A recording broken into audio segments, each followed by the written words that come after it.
اگر ایک شخص سچی قسم اٹھاتا ہے تو ثواب ہے، اور اگر وہ مسجد میں یا مسجد نبوی میں یا حرم میں جا کر اٹھائے تو اس کا زیادہ ثواب ہے۔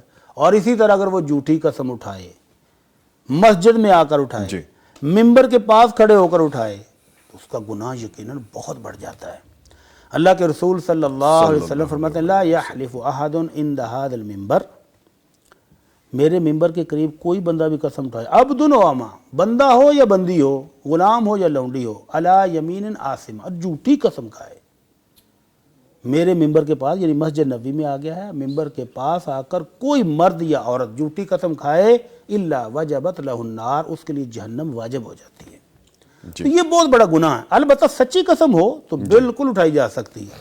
باقی رہ گیا کہ قرآن کی قسم بھی اٹھائی جا سکتی ہے۔ دیجیے ہاں، اللہ رب العزت کی ذات اور اللہ کی صفات کی قسم اٹھانا جائز ہے، ٹھیک ہے، اور قرآن اللہ کی کلام ہے، اللہ کی صفت ہے، اور اگر کوئی قرآن کی قسم اٹھاتا ہے تو یہ بھی جائز ہے۔ اب رہ گیا کہ یہ انداز ٹھیک ہے بھائی، مسجد میں بھی آؤ اور قرآن پر ہاتھ بھی رکھو، تو یہ بہت زیادہ شدت اختیار کرنے والا معاملہ ہے۔ مسلمان سے آپ نے اس کی گواہی کے طور پر قسم لینی ہے تو سمپل قسم لے لیں، اور اگر مسجد میں بھی جانا تو بھی کوئی حرج نہیں، ممبر کے پاس کھڑا کر لو، کوئی بھی حرج نہیں۔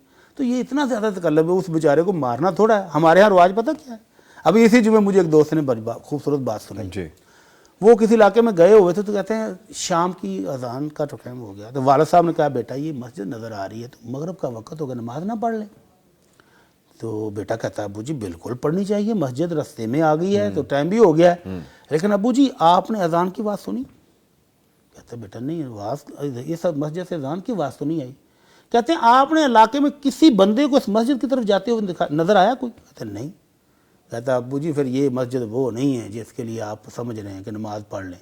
اور ابو کہتے ہیں کہ شہر سے دور کسی گاؤں میں اتنی خوبصورت مسجد کہ میں حیران تھا کہ یار اتنی خوبصورت مسجد بنائی بھی ہے، نہ اذان ہوئی ہے، نہ کوئی بندہ اذان پڑھنے کے لیے آ رہا ہے، اور باہر کنڈی لگی ہوئی ہے، کیا مسئلہ ہے؟ تو بیٹا مسکرا کے کہتا ہے ابو جی یہ مسجد علاقے والوں نے صرف قسمیں لینے کے لیے رکھی ہوئی ہے۔ اللہ اکبر۔ تو دیہاتوں کے اندر یہ بہت بڑا ٹرینڈ ہے کہ جو سچا ہے وہ مسجد کو جا کر کنڈی لگا دے، یا کسی نے کنڈی پہلے لگا دی اور وہ کھول دے اگر سچا ہے، اور کنڈی کھول جائے تو وہ سچا سمجھا جائے گا، اور اگر کنڈی نہیں کھلی یا وہ نہیں کھول سکا تو وہ جھوٹا شمار ہوگا۔ تو یہ اپنے معاملات کو صرف وہ جسٹیفائی کرنے کے لیے مسجد بنا دی، خوب پیسہ لگایا، لیکن نماز نہیں پڑھنی۔ تو یہ قسم جو ہے نا، ان لوگوں نے یہ ایک طریقہ بنایا جو ٹوٹلی غلط ہے کہ مسجد کی کنڈی لگاؤ یا کھولو، تو اس سے کسی کی سچائی یا اس کا جھوٹا ہونا ثابت نہیں ہوتا۔ البتہ مسجد کے اندر جہاں نماز ہوتی ہے اس کے ممبر کے پاس اگر کوئی شخص جھوٹی قسم اٹھاتا ہے تو اس کا گناہ بہت زیادہ ہے۔